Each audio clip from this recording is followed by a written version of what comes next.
আসসালামু আলাইকুম রহমতুল্লাহ। আমরা অসহায় মানুষের পাশে দাঁড়াই, হতদরিদ্র মানুষের পাশে আমরা দাঁড়াই। অসহায় বৃদ্ধ বাবা অনেক কষ্টর কোনো শেষ নাই, অভাবের কোনো শেষ নাই, দুঃখের কোনো শেষ নাই। আমরা অসহায় মানুষের পাশে দাঁড়াই, হতদরিদ্র মানুষের পাশে আমরা দাঁড়াই। এই যে অসহায় বাবাটা অনেক কষ্ট করে তার সংসার, কষ্টর জীবনটাই হলো কষ্টের। অসহায় মানুষের জীবনটাই কিন্তু কষ্টের। তাই আমরা ভাই একটু হলেও চেষ্টা করি আমরা অসহায় মানুষের পাশে দাঁড়ানোর জন্য। এই যে বৃদ্ধ বাবা যে টুকিটাকি ইনকাম করে মানুষের কাছে, যে যেমনি পারে এমনি সাহায্যের উপরে তার সংসার। আমরা বিভিন্ন জায়গায় টাকা পয়সা খরচা করি, খরচার বিনিময়ে অসহায় মানুষের যদি একটু পাশে দাঁড়াই আমরা, তারা কিন্তু চারটে ভালো মন্দ ডাল ভাত খাইতে পারে। আপনাদের বাড়ির আশেপাশে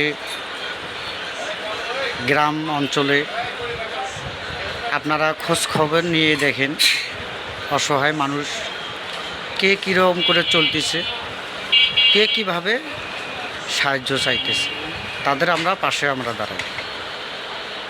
তো এই যে অসহায় বৃদ্ধ বাবা যাই টুকিটাকি আজকে কত টাকা হয়েছে চাচা? কত টাকা হয়েছে আজকে? 4000। যাই মাশাল্লাহ।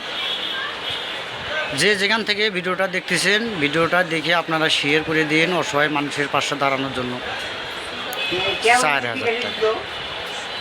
4000 টাকা যাই একটু পাইছে, মানুষে দিয়ে দিছে।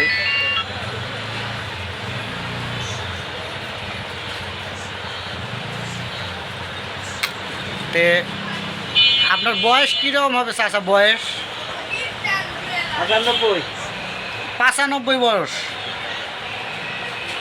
বয়স কী হবে? 95 বছর বয়স হবে। তো আপনি তো স্বাধীন কি দেখছেন? স্বাধীনের সময় দেখছেন?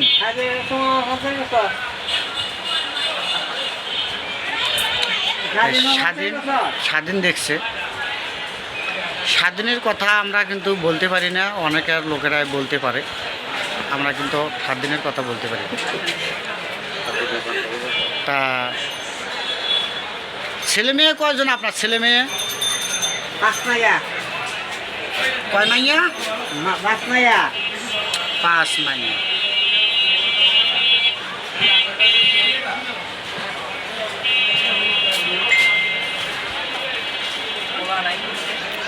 পোলা কয়জন? আপনার পোলা কয়জন চাচা? পোলা কয়জন আপনার? পোলা নাই, একটা কুরু বাচ্চা আছে। পোলা নাই, তো ওনার ছেলে নাই। ছেলে থাকলে হয়তো অসহায় বৃদ্ধ বাবারে হয়তো দেখশন করতো, খোঁজ খবর নিত। 5 মেয়ের বিয়ে শাদী দিয়ে দিছে। মেয়ে ঘরে সব বিয়ে শাদী হয়ে গেছে। সব বিয়ে শাদী হয়ে গেছে। তে মেয়েরা কোনো খোঁজ খবর নেয় না? মেয়েরা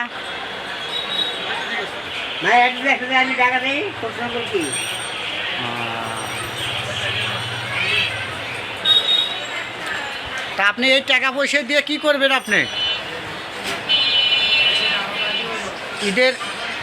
ঈদের বাজার সদাই করবেন? ঈদের বাজার সদাই করব অসহায় বৃদ্ধ বাবা।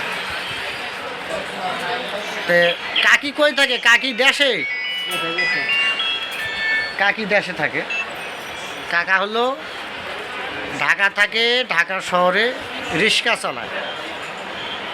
রিক্সা চালক বৃদ্ধ বাবা, রিক্সা চালায় অসহায় বৃদ্ধ বাবা। রিক্সা চালানটা কিন্তু অনেক কষ্ট, অনেক কষ্টের বিষয়ে রিক্সা চালানটা। পায়ে রিক্সা, তারপরে হলো পায়ে রিক্সা চালায়। যদি ব্যাটারি গাড়ি হইতো, অটো রিক্সা হইতো, তাও একটু কষ্টটা কমতো। তে এই বয়সে 95 বছর বৃদ্ধ বাবার এই বয়সে কিন্তু রিক্সা চালায়। অনেকে আছে এই সময়টা তার হলো বিশ্রাম নেওয়ার সময়, কিন্তু বিশ্রাম কিন্তু উনি নিতে পারে না। ছেলে থাকলে হয়তো বিশ্রাম নিতে পারত, ছেলে নাই বিদায় বিশ্রাম নিতে পারে না। অসহায় বৃদ্ধ বাবা।